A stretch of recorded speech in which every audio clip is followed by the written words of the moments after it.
ঝটপট রোল তৈরি। অনেকেই আছেন ঝামেলার জন্য রোল তৈরি করতে চান না, কিন্তু আমার রেসিপি ফলো করে একবার রোল তৈরি করবেন, দেখবেন রোল তৈরি করা কত সহজ। আজকে আমি তৈরি করব ব্রেড রোল।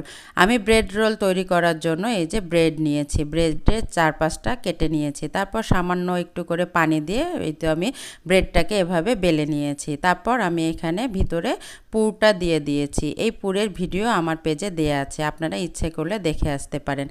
তারপর পুরটা দিয়ে আমি এই যে এভাবে ভাঁজ করে নিয়েছি। তারপর আমি ব্রেড দিয়ে সবগুলো এই যে রোল তৈরি করে ফেলেছি। আপনারা ইচ্ছে করলে, এখন তো শীতকাল, বিভিন্ন ধরনের সবজি দিয়েও এই পুরটা তৈরি করতে পারেন, আবার চিকেন দিয়েও তৈরি করতে পারেন। তারপরেই তো এভাবে আপনারা রোল তৈরি করে নেবেন। এখন আমি এগুলোকে ভেজে নিব।